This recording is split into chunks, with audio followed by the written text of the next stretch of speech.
நல்லதும் கெட்டதும் நல்லதும் கெட்டதும் ஒரு வீட்டில் 13 காரியம் முடியாமல் எதுவும் பண்ண மாட்டாங்க. நாங்கள் வந்து கட்சியாக பார்க்கல, குடும்ப உறுப்பினர் தான் நாங்கள் பார்க்குறோம். அந்த இதில் வந்து 13 நாள் முடியணும். ரெண்டாவது 13 நாள் வெளியே போகக்கூடாது. 13 நாள் முடிஞ்சிலேருந்து 30க்கு அப்புறம் முடியிற நீ வெளியே போகலாம். ஆனால் நல்லது கெட்டது கலந்துக்கூடாது.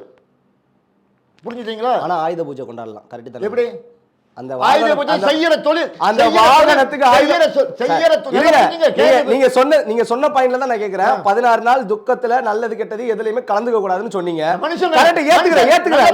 நீங்க சொன்ன கோரிக்கை, நீங்க சொன்ன விஷயத்தை நான் ஏத்துக்கிறேன். ஓகேங்களா? எந்த இதுல கலந்துக்க கூடாதுன்னு சொல்றீங்க. அந்த பிரச்சார வாகனத்துக்கு ஆயுத பூஜை கொண்டாடி இருக்காங்க. 41 நல்ல புரிஞ்சுக்கணும். ஒரு ஆயுத பூஜை கொண்டாடலாமா? ஆயுத பூஜைங்கிறது உயிர் உள்ள நபருக்கு அல்ல. நல்லா புரிஞ்சுக்கணும்.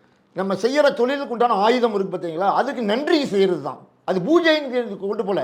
அதுக்கு வருஷத்துல ஒரு நாள் நம்ம செய்யற, நமக்காண்டி உதவி பண்ணுத ஒரு ஸ்க்ரூ டிரைவர், ஒரு ஸ்பேனரு, ஒரு திருப்பிலி, ஒரு கத்தி, ஒரு அருமாமனை, இது எல்லாமே நமக்கு சராசரியா வருஷம் 365 உதவி செய்யுது. அதுக்கு நம்ம ஒரு நாள் வந்து அதோடைய ஆத்ம திருப்திக்கு பண்றோமே தவிர நம்ம ஆத்ம திருப்திக்கு அதுக்காண்டி புது சட்டை போட்டு புது வேஷ்டி கட்டி நம்ம பண்ணலை. புரிஞ்சுங்களா? அதுக்கு உண்டான மரியாதை நம்ம செய்யறோம். ஓகே, இப்போ உயிருள்ள பொருட்களுக்கு வந்து நம்ம பண்ணக்கூடாது, அந்த விஷயத்துல கலந்துக்கூடாது. உயிர் இல்லாத பொருட்கள் பண்ணலாம், அவ்வளவுதானே? அடுத்த क्वेश्चन போயிடலாமா?